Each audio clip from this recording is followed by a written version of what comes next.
On May 19, 1536 in London, the sky was gray when morning came. Inside the Tower of London, workers had built a wooden platform during the night. This platform was different from normal ones. It was lower and made for something special. A man from another country had come to do an execution, and instead of using the usual English axe, he had brought a sharp sword. People started to come and watch, and they quietly talked among themselves. Today, a queen will be executed, the first in England's history. Anne Boleyn, the woman who triggered the break with Rome and revolutionized the kingdom, will face her destiny this morning within the Tower walls, in a small chamber that has been her prison for the past 17 days. Anne awakens to her last day of life. At 35, she still maintains the elegance that once captivated the most powerful king in England. Her ladies-in-waiting, the few who remained loyal, help her dress. Anne has carefully chosen a dark gray mantle lined with fur,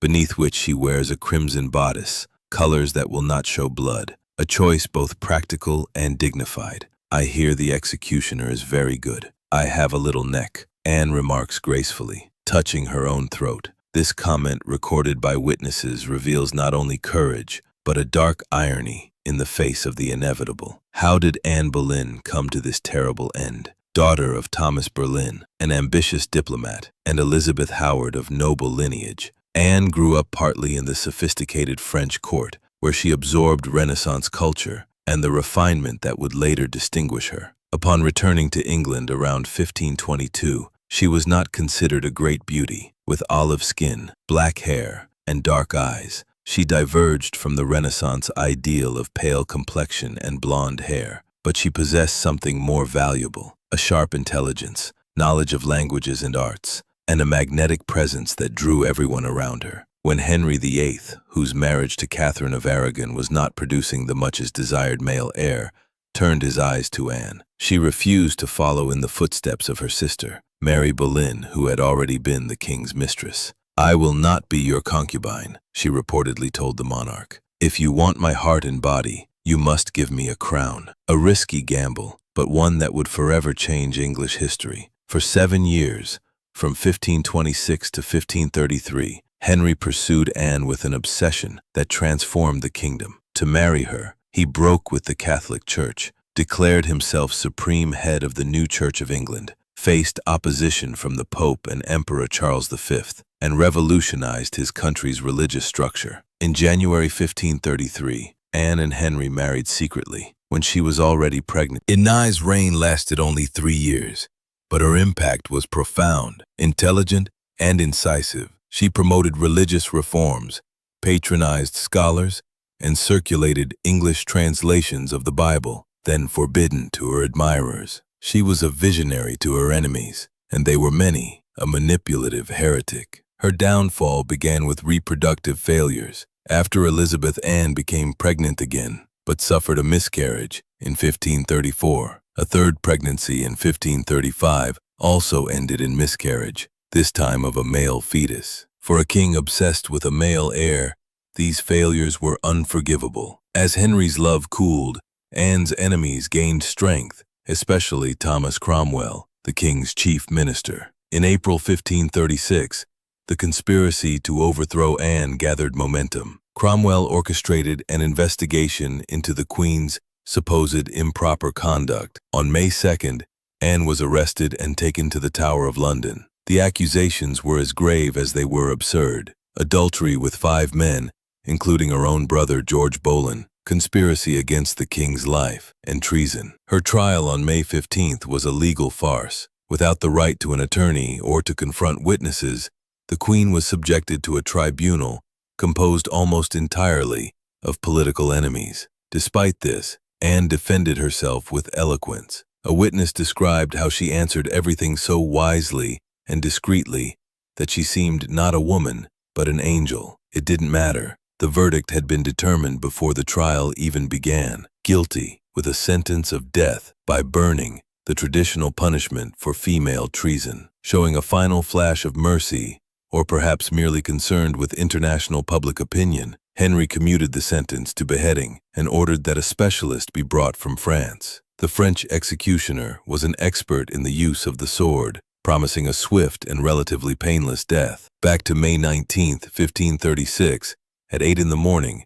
Anne received news that her execution had been postponed until noon, a cruel blow, as she had already prepared herself psychologically for the end. The additional hours were spent in prayer. Witnesses report that she took communion, and during prayer, stopped several times to say, "Lord, have mercy on me." At one point, she swore upon the sacred host that she had never betrayed the king, saying, "For my salvation, I am free of the things for which I was condemned." At noon, the drums began to sound. Anne bid farewell to her ladies, giving each a small gift as a memento, a prayer book, a handkerchief, a piece of jewelry. "Remember me and how I end?" she asked them, before being led to the scaffold. The crowd that gathered to witness the execution was smaller than expected, about 1,000 people. There was a strange, almost respectful atmosphere.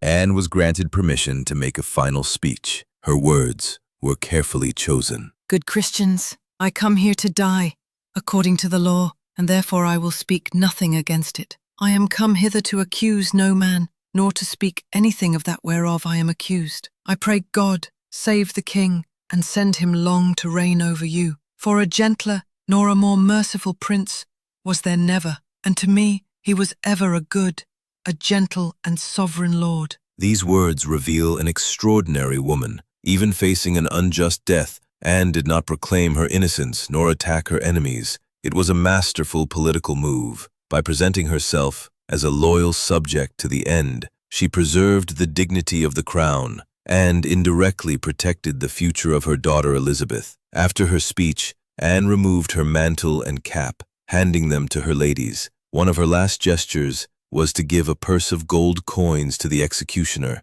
payment for a job well done. She then knelt on the scaffold, but noticed there was no block to rest her head on, as in executions. With an axe, the headings with a sword required the condemned to remain kneeling upright. One of her ladies tied a blindfold over her eyes. Anne continued to move her lips in prayer. "Jesus, receive my soul. O Lord God, have pity on my soul." The executioner, following French tradition, employed a merciful trick to distract Anne. "Where is my sword?" he asked aloud, although he had already silently positioned the weapon. When Anne turned her head slightly toward the voice, the executioner delivered the blow with brutal precision. The blade cut through the slender neck, separating the head from the body in a single motion. There was a momentary silence, followed by a collective sigh from the crowd. The executioner picked up the head by the hair and raised it, proclaiming, "So perish the king's enemies." But there was no customary roar of approval. Instead,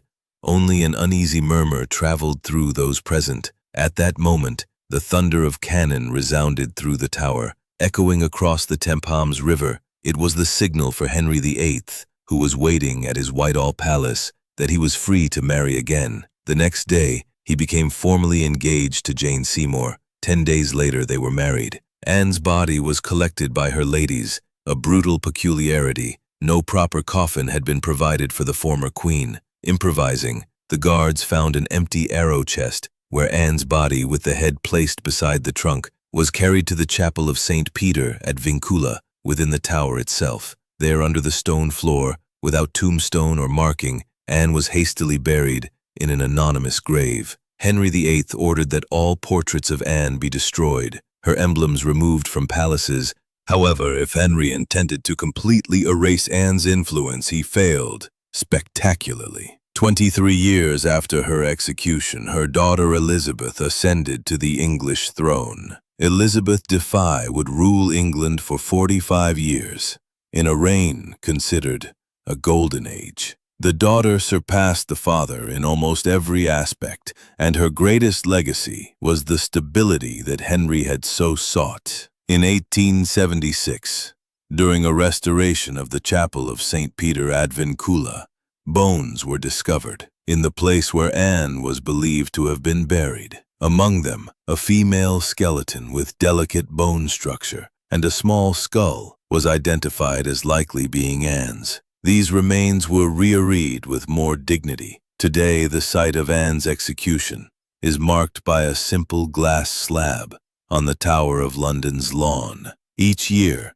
on the anniversary of her death, Roses are laid there by admirers. For many, Anne Boleyn represents not just a tragic figure, but a symbol of historical injustice and the price that powerful women frequently paid. The final irony is that her triumph came through the daughter whom Henry considered a disappointment. Elizabeth I, upon assuming the throne, deliberately cultivated characteristics of her mother, even adopting the white falcon emblem of the Din He, learning from her mother's fate. Elizabeth never married, declaring herself married to England. The Virgin Queen built her successful reign upon the ashes of her mother's sacrifice, a sacrifice that began on that gray May morning in 1536, when a queen walked with dignity to her daughter.